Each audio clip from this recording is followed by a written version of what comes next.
आपका यूनिक प्रज्ञान यूट्यूब परिवार में मैं प्रज्ञान सर हार्दिक स्वागत करता हूं, वंदन करता हूं, अभिनंदन करता हूं। प्यारे साथियों, हम लोग हिंदी साहित्य के वस्तुनिष्ठ अध्ययन श्रृंखला में अध्ययन कर रहे थे भक्ति काल का, और भक्ति काल के अंतर्गत हम लोगों ने प्रमुख संप्रदायों पर चर्चा कर ली थी। और आज की इस पाठचर्या में हम लोग अध्ययन करेंगे निर्गुण भक्ति शाखा में प्रेम मार्गी यानी सूफी काव्यधारा पर। तो आज की इस पाठचर्या को प्रारंभ करें इससे पूर्व अगर वीडियो को पहली बार देख रहे हैं अथवा चैनल पर नए हैं तो कृपया चैनल को सब्सक्राइब, वीडियो को लाइक और शेयर करना बिल्कुल ना भूलें। तो बिना समय गंवाए प्रारंभ करेंगे आज की पाठचर्या और देखते हैं आज की पाठचर्या का आज का अध्ययन बिंदु। सूफी काव्यधारा में सबसे पहले हम लोग चर्चा करते हैं सूफी शब्द की उत्पत्ति पर। तो अधिकांश विद्वान सूफी शब्द की उत्पत्ति सूफ से मानते हैं, जिसका अर्थ होता है सफेद ऊन। कुछ विद्वान इसे सूफा से मानते हैं, अरब की एक जाति विशेष के लिए यह शब्द बना है। तो कुछ विद्वान सोफिया यानी ज्ञान से मानते हैं, तो कुछ लोग इसे सफा यानी पवित्रता से, तो कुछ लोग सुफा यानी चबूतरा से, तो कुछ विद्वान सफ यानी अग्रिम पंक्ति में खड़े होने से मानते हैं। आगे बढ़ते हैं और कुछ सूफी संप्रदायों को देख लेते हैं।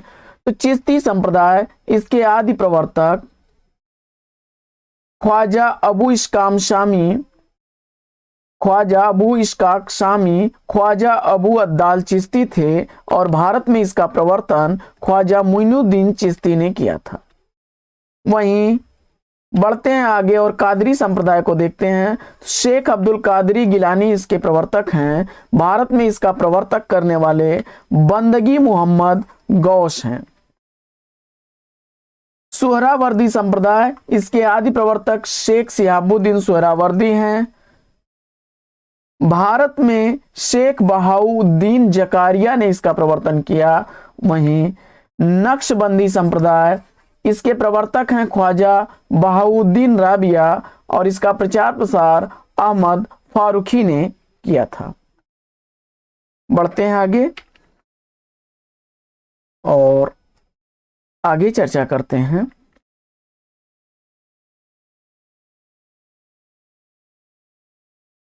वास्तव में इस्लाम धर्म में शरा सनातनी और बेशरा मस्त मौला फकीर की दो कोटियां हैं। बेशरा साधक मलामती कहलाते हैं। भारतीय सूफी मुख्यतः बेशरा संप्रदाय के हैं। सूफी संप्रदाय का अगर दार्शनिक आधार देखा जाए तो सूफी संप्रदाय में साधनामय जीवन का सफर मानकर साधना की 4 अवस्थाओं और उससे जुड़ी 4 मंजिलों की व्याख्या की गई है, जो इस प्रकार है। शरीयत नासूत साधना की सबसे निम्न अवस्था होती है। तरीकत मलकूत पवित्रता की ओर होता है। इसके बाद मारिफत जबरूत मार्ग की सभी बाधाएं समाप्त हो जाती हैं, और हकीकत यानी लाहूत परम सत्य जिसमें अनहलक का आभास होने लगता है। सूफी दर्शन को तसव्वुफ कहते हैं। सूफी दर्शन में ब्रह्म निर्विकार तथा निर्विकल्प है। प्रेम को ईश्वर तक पहुंचने का माध्यम माना गया है। वस्तुतः सूफी साधना इश्क मजाजी में से इश्क हकीकी तक पहुंचना है। इसमें साधक ईश्वर को पत्नी के रूप में और स्वयं को पति के रूप में देखता है। सूफी दर्शन की साधना में 7 सोपान माने गए हैं। अनुताप, आत्मसंयम, वैराग, दारिद्र्य, धैर्य, विश्वास और प्रेम। इसमें प्रेम ही सबसे महत्वपूर्ण है। सूफी दर्शन में आत्मा परमात्मा के मिलन को वस्ल कहते हैं। सूफी मत में शैतान को साधक मार्ग का बाधक माना गया है, जो शंकराचार्य के माया के समान है। सूफी मत के अनुसार फना यानी निर्वाण उस स्थिति का नाम है जिसमें आत्मा का परमात्मा में एकीकरण हो जाता है, जबकि बका की अवस्था में आत्मा का परमात्मा से ताद्रुप्य हो जाता है, फिर भी पृथक अस्तित्व बना रहता है। सूफी संप्रदाय हिंदी सूफी काव्य की सामान्य विशेषताओं को देख लेते हैं। पहली विशेषता है कि सूफी काव्य प्रायः अवधी भाषा में रचित हैं। हालांकि कुछ रचनाएं राजस्थानी भाषा में और कुछ ब्रज में भी हैं। हंसावनी, लखन सेन पद्मावती, माधवानल काम कंदला, ढोरा मारू रूहा ये राजस्थानी भाषा में हैं, जबकि जान कवि के प्रेमाख्यानक काव्य ब्रजभाषा में है। प्रायः प्रबंधात्मक महाकाव्य एवं खंड काव्य शैली में काव्यों का सृजन हुआ है। मानव व मानवेतर पात्रों का चयन है। स्त्री को परमात्मा का प्रतीक और पुरुष को आत्मा का प्रतीक माना गया है। सूफी काव्य में गुरु को पर्याप्त महत्व दिया गया है और सूफी काव्यों का सृजन प्रायः मुस्लिम कवियों ने किया, हालांकि कुछ हिंदू कवियों के नाम भी मिलते हैं। सूफी काव्य नायिका प्रधान है।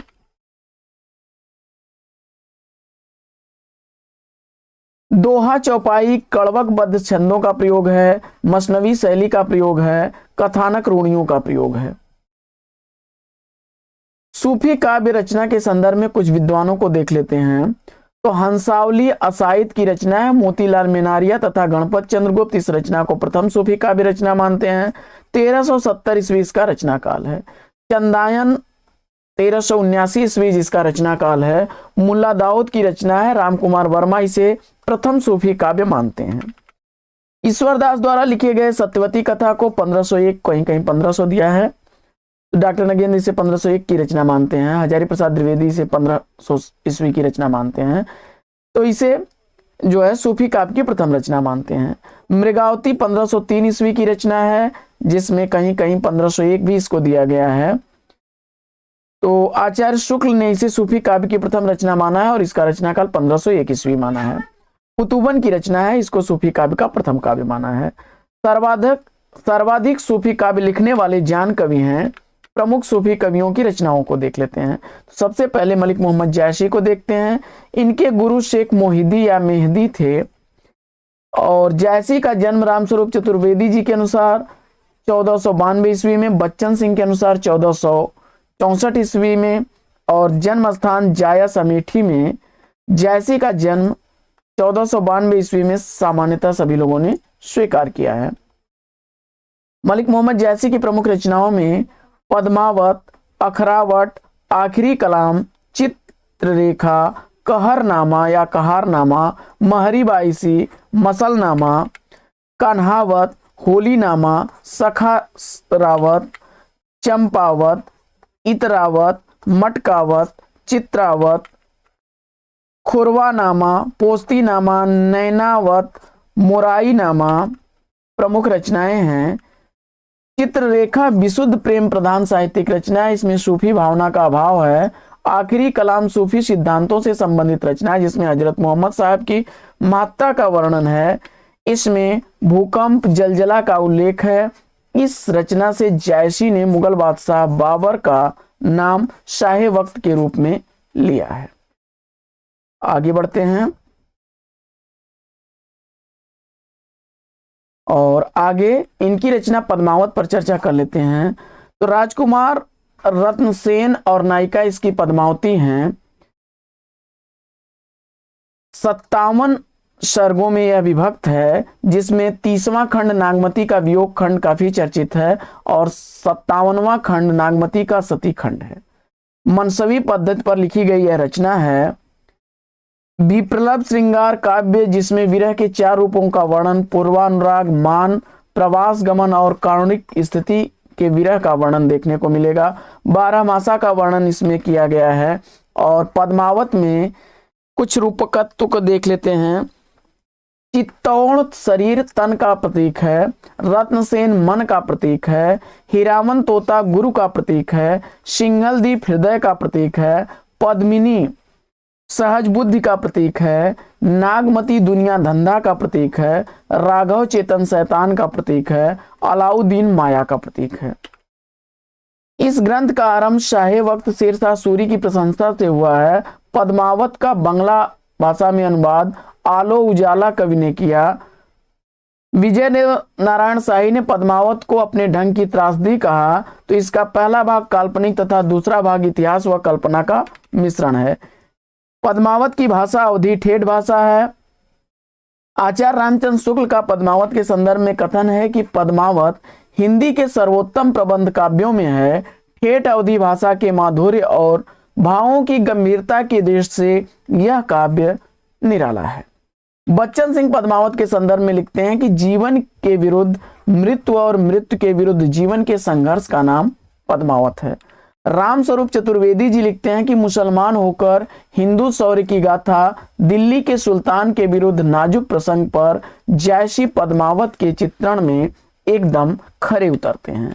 आचार्य शुक्ल जी के अनुसार नागमती के इस विरह वर्णन में जैसी ने यद्यपि कहीं कहीं ऊहात्मक पद्धति का सहारा लिया है, फिर भी उसमें गांधीर्य बना हुआ है।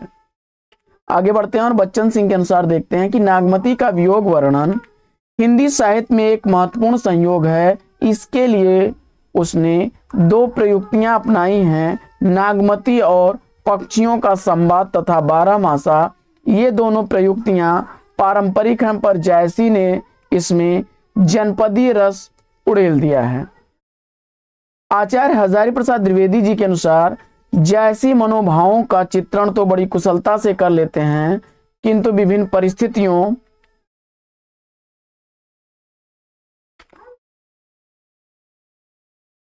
के विभिन्न पात्रों को व्यक्तिगत विशिष्टता और विलक्षणता प्रकट करने में वे सफल नहीं हो सके। बच्चन सिंह के अनुसार जैसी का प्रेम व्यक्ति का नहीं पूरी मनुष्य जाति का है। वे व्यक्ति साधना वाले वैरागी नहीं हैं, वे समाज में प्रेम की आग जगाना चाहते हैं। अखरावट 12 खड़ी प्रणाली पर रचित रचना है। अक्षर ज्ञान से संबंधित इस रचना का वर्ण विषय आध्यात्मिक विचारधारा से संबंधित है। इसमें सूफी मत और वेदांत का सुंदर समन्वय है। इसमें शाहे वक्त का उल्लेख नहीं किया गया है। आचार्य शुक्ल का कथन है कि कबीर ने केवल भिन्न प्रतीत होती हुई परोक्ष सत्ता की एकता का आभास दिया था, प्रत्यक्ष जीवन की एकता का दृश्य सामने रखने की आवश्यकता बनी थी। यह मलिक मोहम्मद जायसी द्वारा पूरी होती है। आगे बढ़ते हैं, कासिम शाह को देखते हैं। बाराबंकी उत्तर प्रदेश के दरियाबाद के निवासी थे। हंस जवाहिर कासिम शाह की प्रमुख रचना है।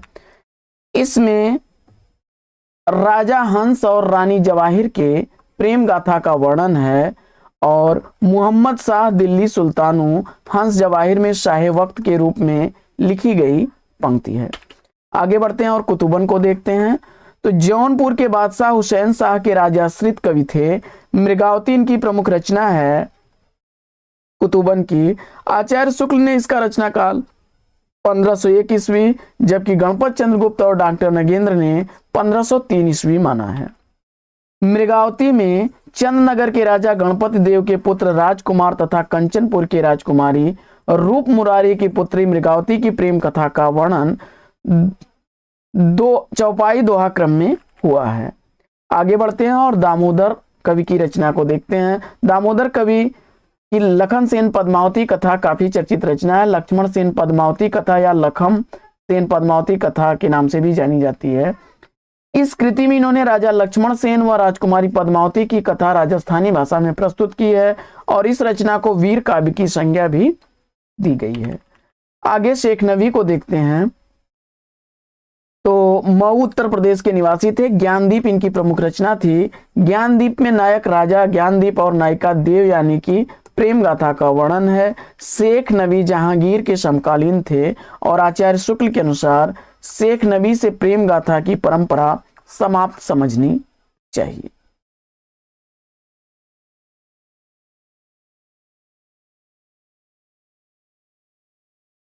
आगे बढ़ते हैं और नूर मोहम्मद को देखते हैं। तो नूर मोहम्मद इंद्रावती व अनुराग बांसुरी इनकी प्रमुख रचनाएं हैं। नूर मोहम्मद जौनपुर व आजमगढ़ की सीमा पर बसे गांव सबरहद के निवासी थे। इंद्रावती में कालिंजर के राजकुमार और आगमपुर की राजकुमारी इंद्रावती की प्रेम गाथा का वर्णन है। आचार्य रामचंद्र शुक्ल ने इंद्रावती को सूफी पद्धति का अंतिम रचना माना है। अनुराग बांसुरी में इन्होंने फारसी अक्षरों का प्रयोग किया है। अन्य सूफी रचनाओं की तुलना में इसकी भाषा अधिक संस्कृत गर्भित है। इस कृति का विषय तत्वज्ञान है। अनुराग बांसुरी को एलेगरी यानी रूपक काव्य भी माना जाता है। इसमें चौपाइयों के बीच बीच में बरवय रखे गए हैं। नूर मोहम्मद को अनुराग बांसुरी कृति के कारण उपालंब भी सहना पड़ा कि तुम मुसलमान होकर भी हिंदी में क्यों रचना करने गए। इन्होंने कहा भी है, नूर मोहम्मद की पंक्ति भी है कि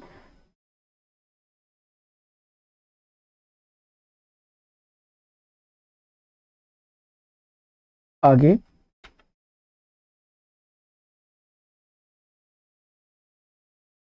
नूर मोहम्मद ने उपालम सुनने के बाद कहा था ना कि हिंदू मक पर पाँव न राखाऊं, हिंदू मक पर पाँव न राखाऊं, काजो बहुत है हिंदी भाषा भाखाऊं। आगे बढ़ते हैं और मंझन को देखते हैं। तो मंझन की प्रसिद्ध रचना मधुमालती, जिसमें बहुपत्नीवाद का अभाव है। मधुमालती में नायक मनोहर और नायिका मधुमालती की प्रेम कथा के समानांतर प्रेमा और ताराचंद्र की भी प्रेम कथा चलती है। दक्षिणी कवि नुसरती ने मधुमालती के आधार पर गुलशने इश्क नामक एक प्रेम कथा लिखी। बनारसी दास जैन ने अपनी आत्मकथा अर्धकथानक में मृगावती व मधुमालती का जिक्र किया है। मंझन ने मधुमालती की रचना 1545 ईस्वी में की। उस समय दिल्ली के सिंहासन पर शेर शाह के सूरी के पुत्र सलीम शाह सूरी गद्दी पर बैठे थे। मंझन को शेख मोहम्मद गौस का शिष्य माना जाता है। आगे ईश्वरदास को देखते हैं। ईश्वरदास की रचना सत्यवती कथा प्रमुख है और सत्यवती कथा में राजकुमार ऋतुपर्ण राजकुमारी सत्यवती की प्रेम गाथा का वर्णन है।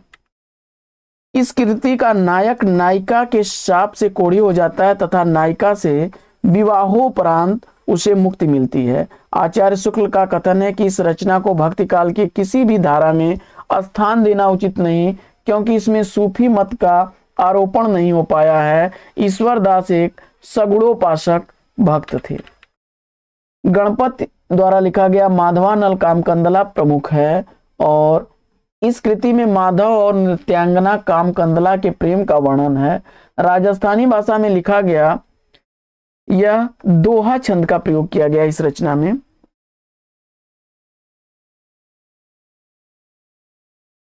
आगे बढ़ते हैं।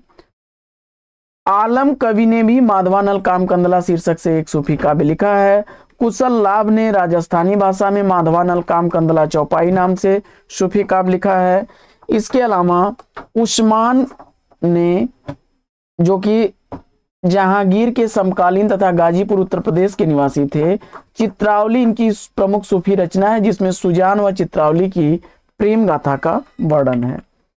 इसके बाद जान कवि को देखते हैं। तो इनका मूल नाम न्यामत खां और उपनाम जान कवि है। इन्हें सर्वाधिक सूफी काव्य लिखने का श्रेय प्राप्त है। इन्होंने फारसी की लैला मजनू की तर्ज पर लय लय मजनू ग्रंथ लिखा। कनकावती, कामलता, मधुकर मालती, रत्नावती और छीता इनकी प्रसिद्ध रचनाएं हैं। पूप वारिका, नल दमयंती, गाथा लैला मजनू, रूप मंजरी, कथा मनोहरी, रतन मंजरी, कौतूहली, कामरानी, पीतम दास, बुद्ध सागर आदि रचनाएं भी इन्हीं की हैं। रूप मंजरी में इन्होंने गुरु महत्ता का भी वर्णन किया है। आगे बढ़ते हैं और अन्य सूफी रचनाओं और उनकी विशेषताओं को देख लेते हैं। तो जैन श्रावक जटमल द्वारा लिखी गई प्रेम विलास प्रेमलता कथा, नायक नायिका का गुप्त विवाह और अंत में वैराग्य दिखाया गया है। रचना का आरंभ जैनायह नमः से हुआ है। रस रतन, यह पोहकर कवि की रचना है। यह अकबर के दरबारी दुर्गादास के प्रपौत्र थे। राजकुमारी रंभा और सोम के प्रेम का वर्णन है। इसकी भाषा अवधी है। आगे छिताई वार्ता, इसमें अलाउद्दीन खिलजी और राघव चेतन पात्र हैं। यह पद्मावत से प्रभावित रचना है। नारायण दास की देवगिर के राजा रामदेव यादव की पुत्री छिताई तथा ढोल समुद्रगढ़ के राजकुमार की प्रेम गाथा का वर्णन है।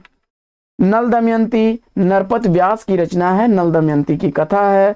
नल चरित भी नल दमयंती कथा पर आधारित मुकुंद सिंह की रचना है। नल दमयंती चरित सेवाराम की रचना, यह भी नल दमयंती कथा पर आधारित है। और प्रेम दर्पण नसीर की रचना प्रेम कथा का वर्णन है।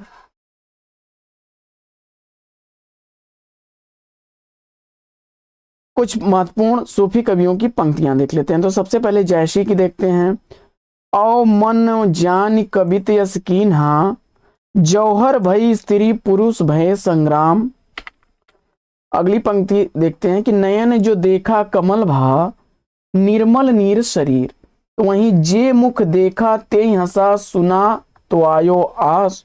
और अगली है कि ओ नहीं घटा परी जग छाहा, सस के शरण लिन्न जनु राहा। और अगली पंक्ति है कि गगन होता नहीं मई होती, होते चंद चही सूर। अगली पंक्ति है कि होता ही दरस परस भालोना, धरती सरग भयउ सब सोना। जैसे के बाद आगे बढ़ते हैं और हम लोग अब उस्मान की पंक्तियों को देखते हैं। जाकी बुद्धि होय अधिकाई, आन कथा एक कहे बनाई। मंजन को देखते हैं। मंजन की चर्चित पंक्ति, विरह अवधि अवगाह अपारा, कोटि माही एक परय तपारा। कासिम शाह की पंक्ति है कि कथा जो एक गुपुत मह रहा, सो परगट उधारी मैं कहा। जान कवि की चर्चित पंक्ति है कि उकती भली भाषा में आवे, तो यह सोना सुगंध कहावे। नूर मोहम्मद की पंक्ति है कि हिंदू मंग पर पाँव न राखूं, का जो बहुत हिंदी भाख्यों। कुछ नायक नायिकाओं को देख लेते हैं सूफी काव्य के। तो चंदायन के नायक नायिका लोरिक लोर तथा चंदा है। ज्ञानदीप की ज्ञानदीप व देव जानी यानी देवयानी है। चित्रावली की सुजान व चित्रावली हैं। रस रतन सोम व रंभा की रचना है। सत्यवती कथा ऋतुपर्ण व सत्यवती की कथा है। मृगावती राजकुमार व मृगावती की कथा है। पद्मावत रतन सेन पद्मावती व नागमती की कथा है। मधुमालती मनोहर व मधुमालती तथा ताराचंद एवं प्रेमा की कथा है। माधवानल काम कंदला माधव व काम कंदला की कथा है। इंद्रावती राजकुंवर व इंद्रावती की कथा है। हंस जवाहिर राजा हंस व रानी जवाहिर की कथा है। लखन सेन पद्मावती कथा राजा लक्ष्मण सेन व पद्मावती की कथा है। और हंसावली पाटल की राजकुमारी हंसावली की कथा है। कामलता राजा रसाल व कामलता की कहानी है। जबकि छिताई वार्ता में राजा रामदेव की पुत्री व छिताई व ढोल समुद्रगढ़ के राजकुमार हैं। प्रमुख सूफी रचनाओं को उनके कालक्रम को देख लेते हैं। हंसावली असाइद की रचना 1370 ईस्वी डॉक्टर नगेंद्र के अनुसार। चंदायन 1379 ईस्वी। हंसावली दोहा चौपाई छंद में राजस्थानी भाषा है। चंदायन की अवधी भाषा दोहा चौपाई छंद है। लखन सेन पद्मावती कथा दोहा चौपाई सोरठा छंद में राजस्थानी भाषा है और 1459 ईस्वी इसका रचना काल दामोदर कवि की रचना है।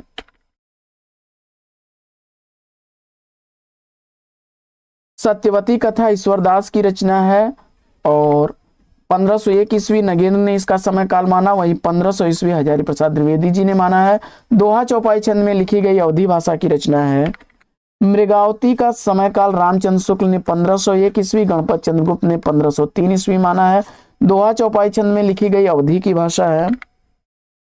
माधवानल काम कंदला गणपत की रचना है। 1527 ईस्वी रचना काल। दोहा छंद का केवल प्रयोग किया गया है, राजस्थानी भाषा में लिखा गया है। अवधी भाषा में दोहा चौपाई छंद में लिखा गया पद्मावत 1540 ईस्वी रचना काल है। मधुमालती मंजन की रचना है। 1545 ईस्वी रचना काल। दोहा चौपाई छंद में लिखी गई अवधी भाषा की रचना है। माधवानल काम कंदला चौपाई कुशल लाभ की रचना है। 1556 ईस्वी इसका रचना काल। दोहा चौपाई सोरठा छंद में लिखी गई राजस्थानी भाषा है। इसके बाद माधवानल काम कंदला आलम द्वारा लिखी गई है। 1584 ईस्वी समय काल नगेंद्र द्वारा लिखी गई पुस्तक के अनुसार चौपाई दोहा सोरठा छंद में लिखी गई है। और प्रेम विलास प्रेमलता की कथा जटमल द्वारा लिखी गई 1556 ईस्वी समय काल नगेंद्र द्वारा लिखा गया।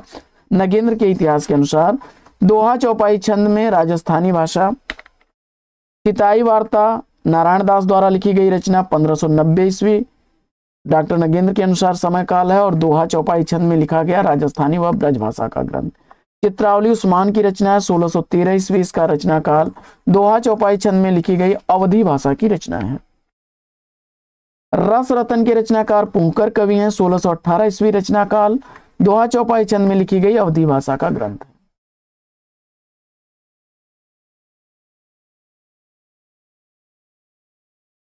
ज्ञानदीप शेख नबी की रचना है 1619 ईस्वी रचना काल, दोहा चौपाई छंद में अवधी भाषा का ग्रंथ। हंस जवाहिर कासिम शाह की रचना 1731 ईस्वी, दोहा चौपाई छंद में लिखी गई अवधी भाषा की रचना। नल चरित 1641 ईस्वी की प्रकाशित रचना है, 1641 ईस्वी इसका रचना काल है, दोहा चौपाई छंद में लिखी गई रचना अवधी भाषा है। इंद्रावती अवधी भाषा में लिखी गई दोहा चौपाई छंद में लिखी गई रचना है। नूर मोहम्मद की 1744 ईस्वी रचना काल है, नल चरित के रचनाकार मुकुंद सिंह थे। अनुराग बांसुरी 1764 ईस्वी रचना काल, बरवई चौपाई छंद में अवधी भाषा में लिखी गई रचना है नूर मोहम्मद की। इसके बाद साथियों निर्गुण शाखा में ज्ञान मार्गी का विधारा पर चर्चा हम लोग अगले वीडियो में करेंगे। आज की इस पाठचर्या में ले लेते हैं यहीं पर विराम, फिर मिलेंगे आपसे अगले वीडियो में एक नए प्रकरण, एक नए टॉपिक, एक नए अंदाज में। तब तक के लिए लेंगे आपसे विदा। आपका जीवन मंगलमय हो, बेस्ट विशेष बेस्ट आप लग। जय हिंद साथियों।